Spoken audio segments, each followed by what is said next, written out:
Before we talk of endings, we must first slowly and reverently glimpse the grandeur that was Rome. The Roman Empire, at its most glorious height, was not merely a kingdom, it was a world. It stretched far and wide, from the mist-covered hills and green valleys of Britannia, where Roman soldiers once stood guard along Hadrian's Wall, to the golden dunes and ancient temples of Egypt, where the Nile flowed calmly beneath a Roman sun. From the olive groves of Hispania, to the bustling eastern cities near the Euphrates River, where traders spoke many tongues and coins clinked softly in busy hands. This was an empire of incredible scale, spanning 3 continents, uniting cultures, languages, and lands under one banner. They called it Mare Nostrum, our sea, for the Mediterranean was not a barrier, but a Roman lake, a shimmering mirror of imperial might. Within these borders, over 50 million people lived their lives under the Roman eagle. They farmed, they traded, they worshipped, they learned. They were citizens and subjects, freedmen and slaves, but all within the rhythms of Roman time. The empire was laced with roads, stone paths so enduring that even now some still remain beneath modern feet. Those roads connected everything, from quiet villages in Gaul to marble forums in Rome itself. And along these roads flowed not just soldiers and merchants, but ideas, philosophy, law, engineering, art, a cultural heartbeat that pulsed from the capital out to the farthest corners of the empire. Aqueducts carried clean water to cities, bathhouses echoed with laughter and quiet conversation. Libraries held scrolls of science, history, poetry. Latin, once a local dialect, became the language of administration, law, and logic. And Roman law, carefully codified, thoughtfully debated, became a model for generations to come. This era, known as the Pax Romana, the Roman peace, lasted for over 2 centuries, a rare calm in the long, often stormy history of the ancient world. It was a time when borders were secure, when cities flourished, when the Roman name carried weight, even in distant lands. Emperors like Augustus I ruled with careful vision, balancing power with appearances of tradition. And Trajan, under whom the empire reached its maximum territorial extent, was hailed as a just, generous ruler. Their governance brought stability, infrastructure expanded, trade thrived. Citizens had reason to believe in the dream of Rome. But, as is often the case with all things that shine, even within this golden age, the faintest shadows had begun to stretch across the marble. Greed, ambition, inequality, the subtle erosion of republican virtue, the growing distance between the governed and those who governed. These were not storms yet, but whispers, hairline cracks in a statue that still gleamed in the sun. The empire was grand, yes, but its very size made it vulnerable. Its wealth invited envy and dependence. Peace was expensive to maintain. And so, even as Rome stood proud and mighty, a seed had already been sown, quietly, invisibly, beneath the surface, the seed of slow decline. Power in Rome was more than authority. It was prestige, glory, and something deeper, a kind of divine expectation. The purple robe of the emperor, a rich, flowing garment, dyed with rare Tyrian purple, became more than attire. It was a signal to the world that the man who wore it was above all others. But in time, that robe began to feel less like a sacred mantle and more like a tempting trap. The role of emperor, once so revered under Augustus, became dangerous. After Augustus passed, one dynasty gave way to another. The Julio-Claudians, the Flavians, the Antonines, each with moments of glory and moments of darkness. Some emperors ruled wisely, men like Marcus Aurelius, the philosopher king, who pondered duty and virtue in his journals while camped along the northern frontier. But others were less restrained. There was Caligula, a man of great promise, who descended into cruelty and madness. He once declared war on the sea and ordered his soldiers to collect seashells as spoils of battle. Then there was Nero, who sang while Rome burned, or so the story goes. The patron of the arts, yes, but also a man who turned suspicion into spectacle, and whose reign ended in chaos. As the years passed, the emperorship became less about service and more about survival. By the 3rd century, the rhythm of power had changed entirely. One ruler would rise, declare himself emperor with the backing of the legions, only to be overthrown, sometimes by his own general, sometimes by a soldier from within his own guard. It was a dizzying parade of names and faces, over 20 emperors in just 5 decades. Imagine living in a time when coins changed constantly, when statues were torn down and rebuilt every few years, when loyalty could shift with a single battle cry. This period, known as the crisis of the 3rd century, was not a single storm, but a constant drizzle of disorder. Civil wars became common, not between foreign invaders and Romans, but between Romans themselves. In some years, multiple emperors claimed power simultaneously. Rival courts, rival armies, rival visions for Rome. And all the while, the true needs of the empire, its infrastructure, its borders, its people, were neglected. Soldiers were no longer fighting for Rome itself, but for the man who paid them best.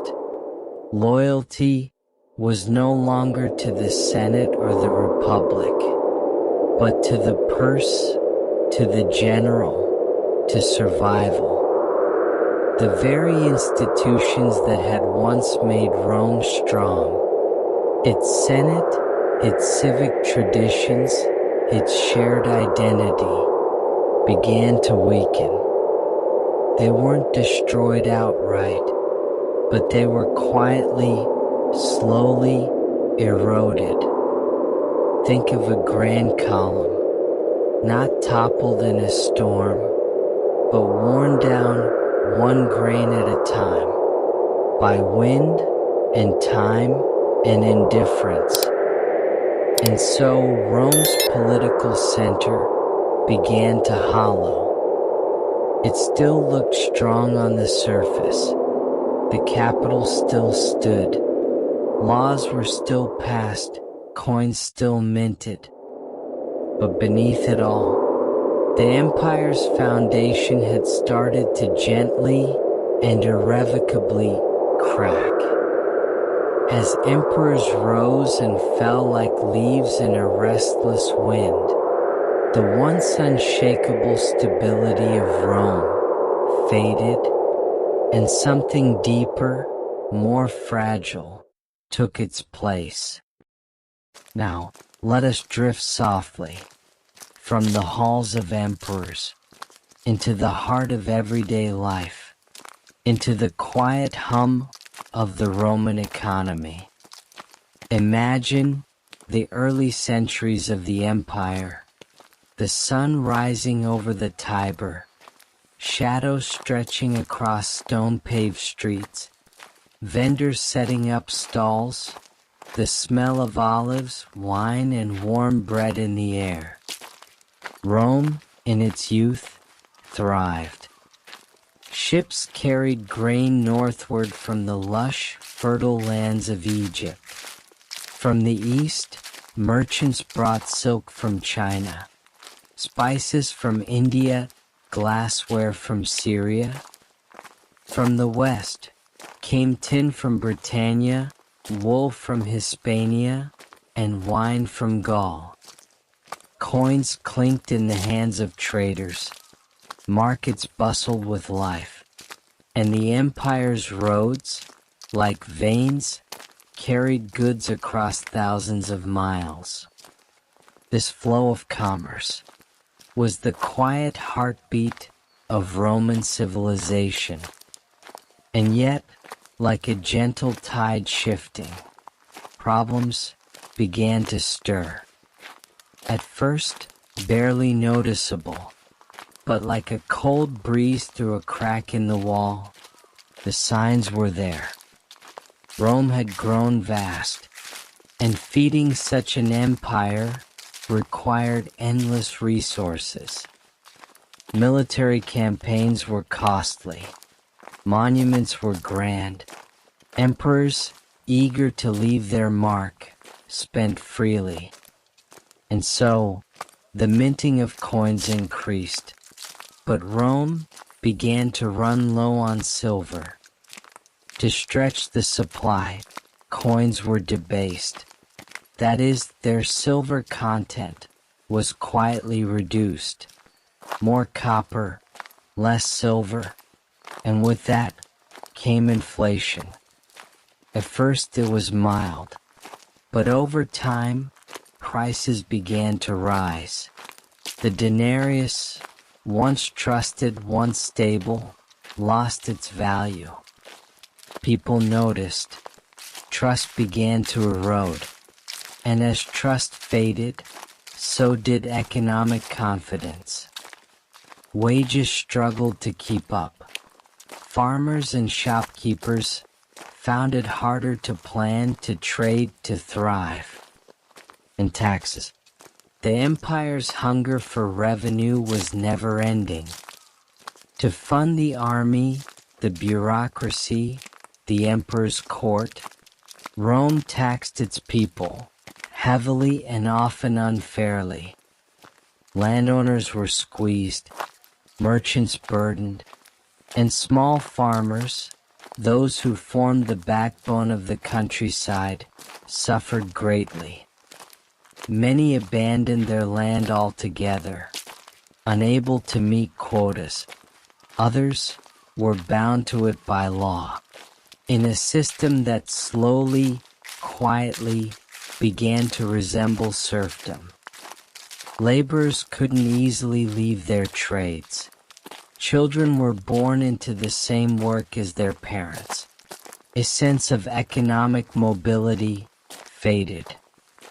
Wealth pooled, not among the many, but the few.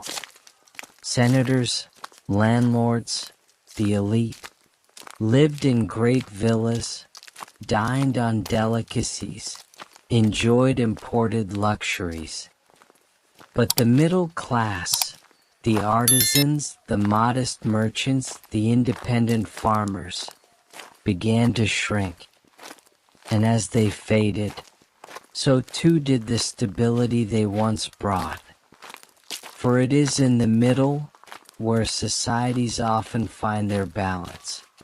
Too wide a gap, and the foundation begins to tilt.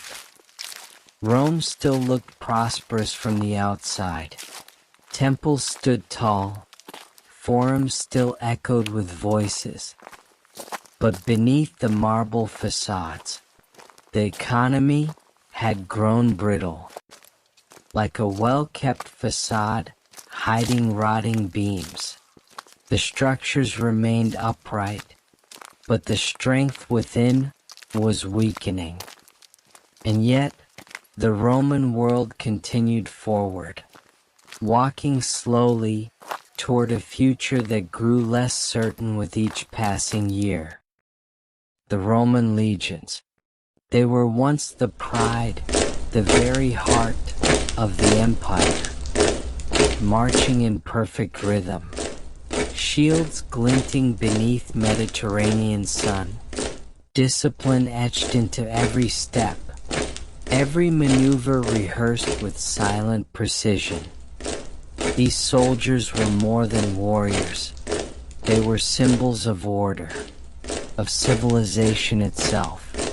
The extension of Rome's will across mountains, deserts, rivers, and borders.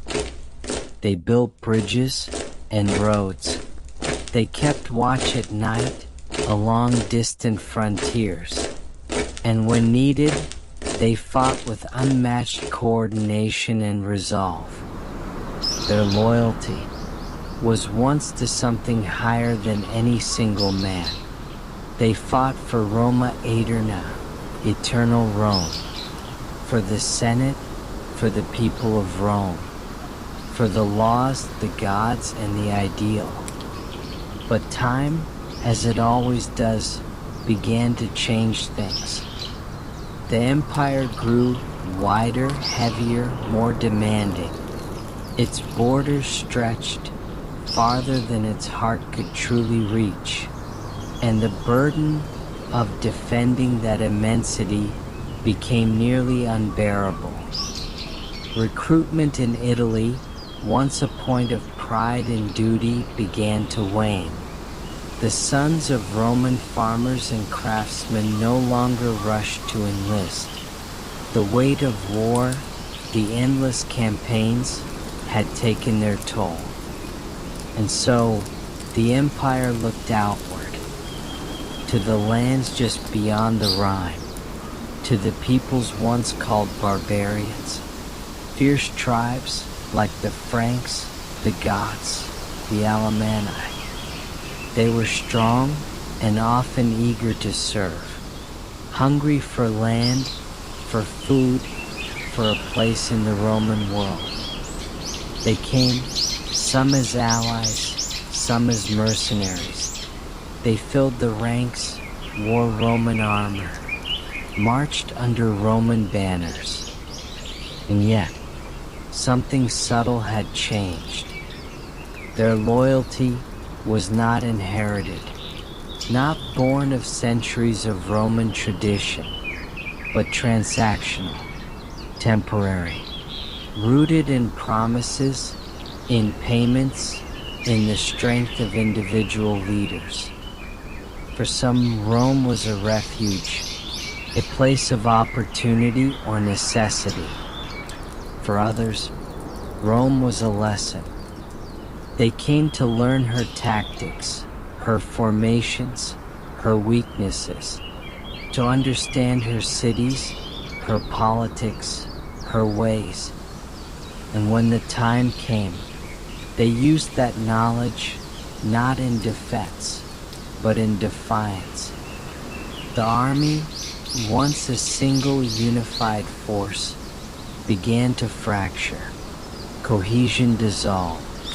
Legions that once trained as one now held mixed loyalties, spoke different tongues, and the old discipline began to fade.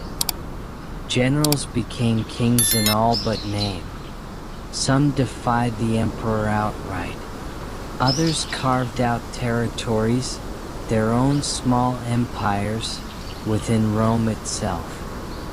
A soldier's allegiance was no longer to the idea of Rome, but to whoever held his purse, or promised him land, or earned his fear. The army began to look more like a shifting mosaic than a marble pillar, and defending the empire became an impossible task. The frontiers were long, isolated, often under-resourced. From the windswept coasts of Britannia to the dry, sun-blasted forts of Syria, too few soldiers, too many threats, and a growing sense that the old legions were not what they once were. Rome had once trained warriors who would stand their ground, even in hopeless odds. But now, too many ran, too many changed sides, and those who remained were stretched thin, tired, and uncertain of what Rome even meant anymore. The army had lost more than just battles. It had lost its identity, its structure, its soul. And though the banner still fluttered in the wind, and the standards still gleamed in the sun, the legions beneath them no longer marched with the same heart. Let us now gently shift our gaze to the map of the Roman world and watch as it changes. There was a time when Rome was one, a single empire, held together by roads, law, language, and legions. But in the year 285 C, a new chapter began. Emperor Diocletian, a man of stern discipline and sweeping reforms, looked upon the empire he ruled and saw a realm too vast, too stretched, to be governed by one hand alone. And so, he divided it, not in anger nor defeat, but in pragmatism, to halves, east and west, two emperors, each responsible for their own lands, armies, and people. At first, it was a practical solution, a way to manage the growing complexities of administration and defense. The East, wealthier, older in civilization, anchored by cities like Antioch, Alexandria, and above all, Constantinople, a city of glittering domes rising beside the Bosporus, newly named, newly built, yet destined to endure. The East was more urban, more Greek in language, more tightly woven with trade routes and ancient wisdom. The West was different. It remained centered on Rome itself and on the Italian peninsula, but it stretched outward into Gaul, Hispania, Britannia, regions where life was simpler, the towns smaller, the roads longer, and the threats more constant. The West was more rural and more exposed, its armies thinner, its resources fewer. For a while, this new arrangement brought stability. Each emperor, later called Augustus, had a junior co-ruler beneath him, a Caesar, to help manage succession. This system, known as the Tetrarchy, promised balance, order, continuity, and for a brief time it worked. But power, as always, does not like to be shared. Rivalries returned. Civil wars re-emerged. Emperors clashed. Territories shifted hands. And though the system of two empires endured in name, in reality, it became something deeper. A slow, silent split in destiny. The East flourished. With Constantinople as its center, it developed its own identity, a blend of Roman administration and Greek culture, Christian faith and imperial ceremony. The Byzantine Empire, as it would later be called, became a world of its own. The West, however, faced greater struggles. It bore the brunt of invasions, endured economic collapse, and suffered from a string of weak or short-lived rulers. Rome, the eternal city, once the heart of the empire, was no longer the true seat of power. The Western emperors were often figureheads, shadowed by generals, overpowered by circumstance.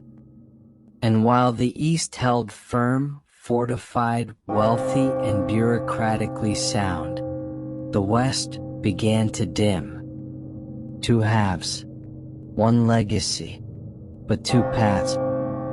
The divide, which had begun as a practical solution, grew into something spiritual, cultural, unspoken.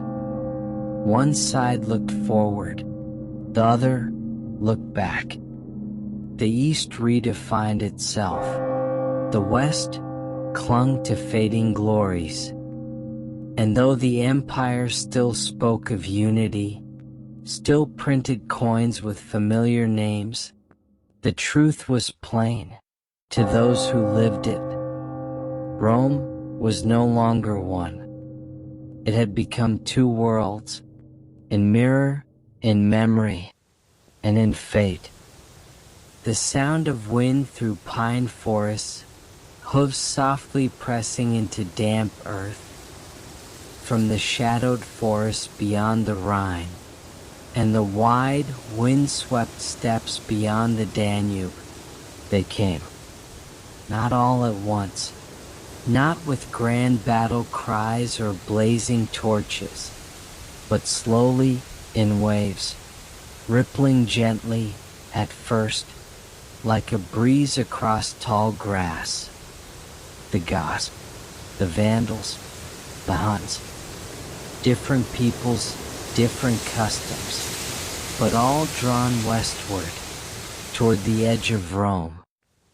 They were not merely raiders or warriors. Many were families, herding their cattle, carrying their children, fleeing from things even more fearsome than Rome itself. Pressures in the east, perhaps from the expansion of the Huns, or from climate changes and dwindling resources, pushed entire communities across the rivers that had once marked Rome's safe frontier. They came not as invaders in the beginning, but as migrants, as wanderers, as those seeking land, food, shelter, and sometimes protection from other tribes behind them. Rome, vast and seasoned, had faced enemies before, but these movements were different. They weren't armies organized by kings. They were entire cultures shifting like tectonic plates under the strain of time. The Roman response was mixed, sometimes diplomatic, sometimes desperate. In some regions, the newcomers were settled peacefully, given land in exchange for service, absorbed in part into the empire's fabric. But at other times, fear prevailed. Miscommunication, mistrust, and mismanagement led to violence. One such moment came in 378 AD, at the Battle of Adrianople. The Goths, mistreated and starving after being allowed to cross into Roman lands, rose in revolt.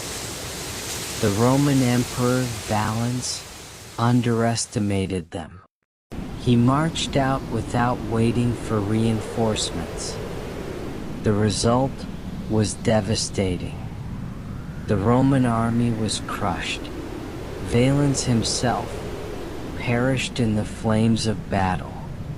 Bitter turning point, one from which Rome's military pride never fully recovered. But the most haunting moment came in 410 AD. The Visigoths, led by Alaric, a former ally of Rome turned adversary, marched on the Eternal City, and they entered. For the first time in over 800 years, Rome was sacked. The sound of crashing doors, of statues toppling, of history unraveling echoed through marble halls. It was not a savage destruction. There was restraint. Churches were spared. Much was left untouched. But the symbolism was seismic. Roma Aeterna had been breached. No longer was it invincible. No longer untouchable. Then in 455 AD, the Vandals arrived, crossing from North Africa by sea. They entered the city once more. They took what remained of its treasures. The sack was longer, harsher. And though the city still stood, its spirit had dimmed. These were not sudden invasions in the traditional sense. They were more like slow tremors. The steady creaking of doors left too long unguarded. It was not just swords and fire, but pressure. Endless, grinding pressure. Rome's borders, once clear and strong, began to blur. Entire regions, Gaul, Hispania, Britannia, drifted away. Governors lost control. Local leaders rose in their place. Rome had once been the center of a world, but now the world was shifting without her. Each new wave of migration, each tribe that settled within her walls or just beyond them, was another crack in the great mosaic of empire. The legions were too few, the bureaucracy too strained, the heart of Rome too tired. And still, the world outside kept moving. The tribes did not see themselves as destroyers. Many admired Rome. They wore her clothes, spoke her tongue, even fought under her banners. But they also knew that Rome could no longer stand in their way. And so, the frontier faded, not in fire, but in footsteps, in broken treaties and shifting lands. The invasions were not storms, they were a tide, and Rome could no longer hold it back. As swords clashed on the borders, and cities trembled under foreign banners, a quieter, deeper transformation was unfolding within, not in the streets, but in the hearts, the minds, the very soul of Rome. For centuries, Rome had been a world of many gods. Jupiter, king of the heavens, Mars, the god of war, Venus, goddess of love and beauty. Their images adorned temples, coins, and household shrines. Festivals honored them, sacrifices were made, and their stories were woven into the fabric of Roman identity. But over time, the old gods grew quiet, and into that silence came something new. The faith, once whispered in secret gatherings, in dim candlelit rooms beneath the cities, among the poor, the outcast, the hopeful. Christianity, belief not in many gods, but in one God, invisible, eternal, whose kingdom was not of this world, but of something greater, something everlasting. At first, Christians were persecuted, blamed for disasters, misunderstood, even martyred, thrown into arenas, lit as torches in Nero's gardens. But the faith endured. It spread quietly, patiently, across provinces, across social classes, among soldiers, merchants, and slaves. And then, something remarkable happened. In the early 4th century, an emperor named Constantine looked to the heavens before battle and saw a vision, a cross of light, a symbol of the Christian God, and beneath it the words, "In this sign conquer." He won that battle, and afterward he embraced the Christian faith. He legalized it, supported it, and in time it became the favored religion of the empire. Temples were converted into churches. Altars to Jupiter gave way to crosses. Marble statues of emperors were replaced by icons of saints. And in 380 AD, under Emperor Theodosius, Christianity was declared the official state religion. The transformation was profound. It offered new unity, a shared faith across diverse peoples. But it also brought tension. Old traditions, rituals that had shaped Roman life for centuries, were questioned and sometimes discarded. Philosophies, once revered in schools and forums, were challenged by new teachings of humility, salvation, and divine grace. Pagan thinkers, like Cicero and Seneca, gave way to Christian theologians, like Augustine and Ambrose. The temples that once echoed with hymns to Apollo now stood silent or repurposed for worship of the Christian God. The change was not violent everywhere, but it was deep. Some resisted. Some mourned what was lost. The grandeur, the pageantry, the ancient rhythm of Roman rites. Others embraced the new faith, finding hope, purpose, and meaning in a world that seemed increasingly uncertain. And Rome itself changed. Its soul, no longer tied to the myths of Olympus, now searched for eternity through the Gospels, through prayer and through promise. Some say Rome lost something in this transition, that it traded identity for belief, that it let go of a cultural richness for the sake of salvation. Others say Rome found something deeper, that it replaced stone idols with spiritual truths, and in doing so, prepared for a different kind of legacy, one not of conquest, but of faith. But all change, even the quietest, carries a cost.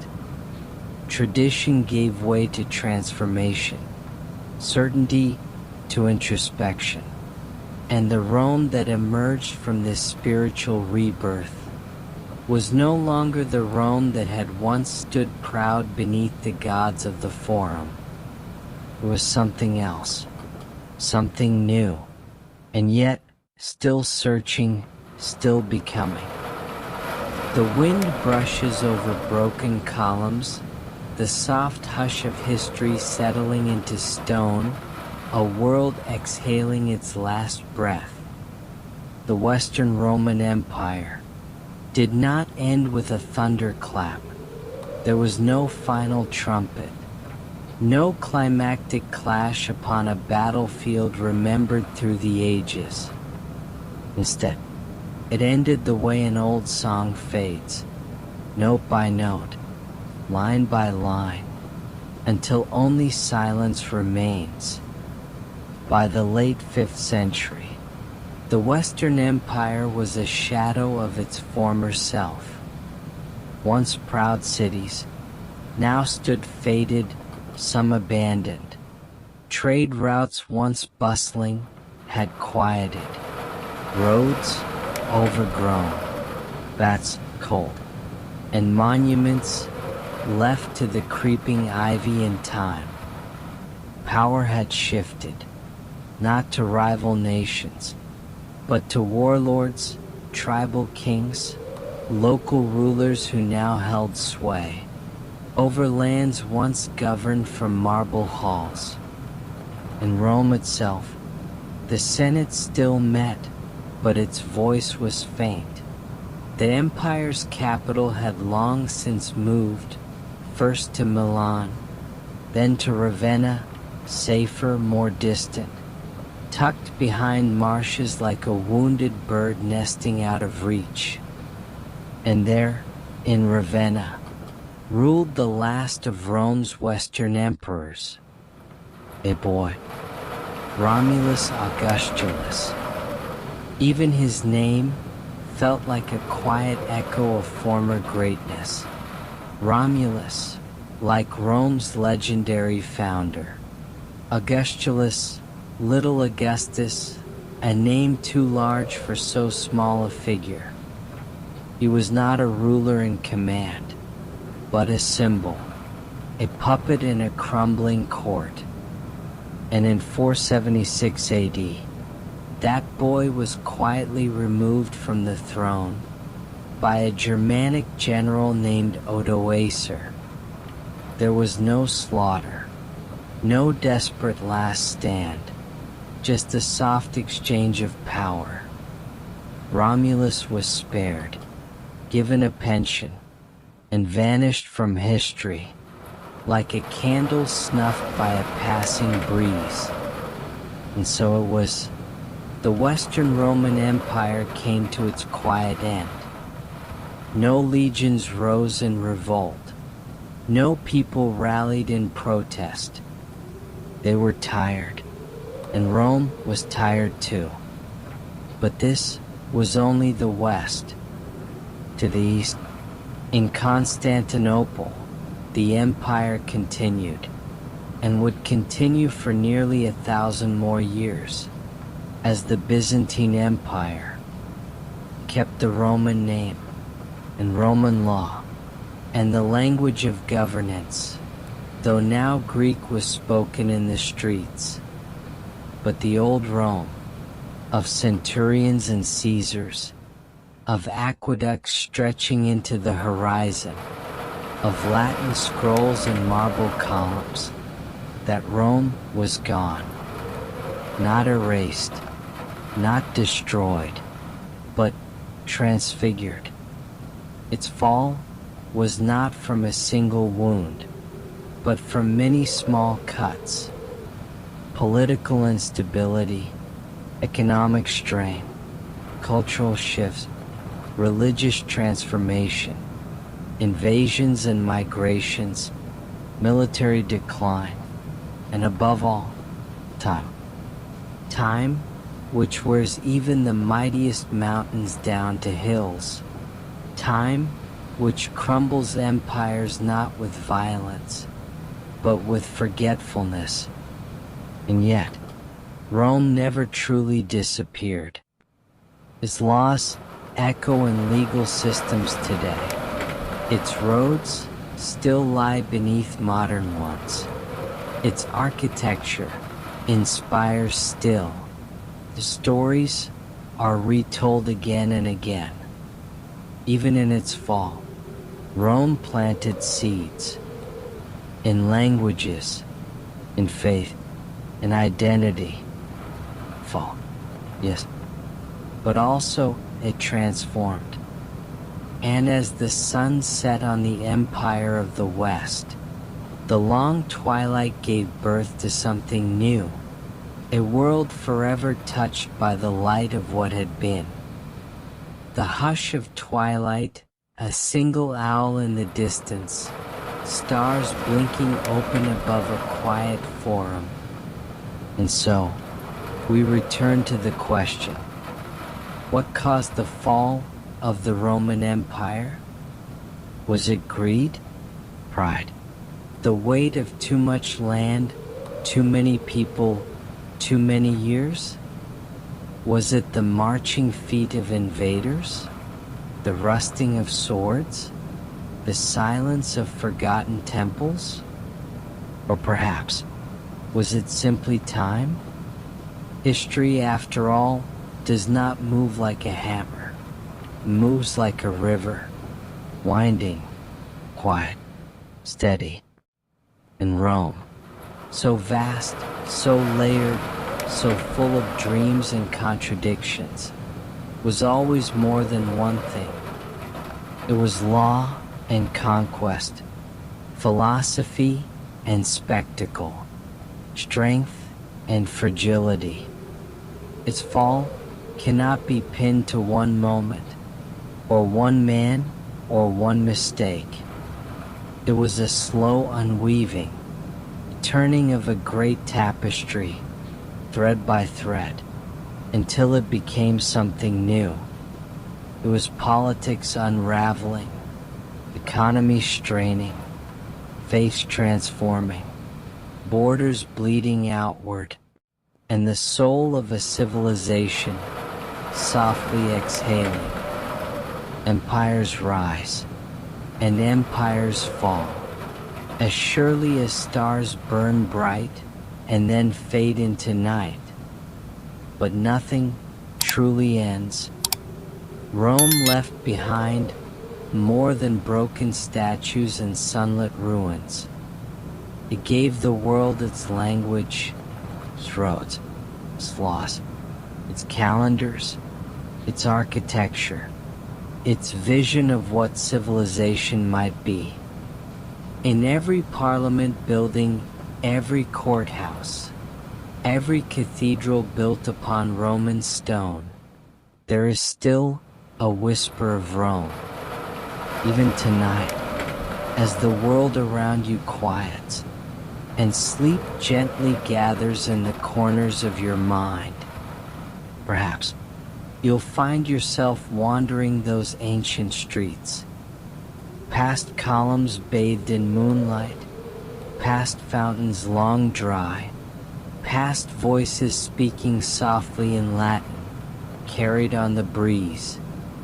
You might walk beside a Roman poet, or pause in a shaded forum beneath olive trees, listening to the slow hum of history.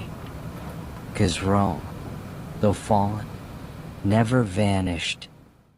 It lives in memory, in language, in art, in dreams. And perhaps tonight, as your eyes grow heavy and your breath deepens, you'll carry a little piece of it with you. A fragment of marble in your imagination, a glimmer of torchlight in your thoughts, a sense of something eternal. Sleep well, let go, and let the empire rest beside you. Good night, and thank you for listening.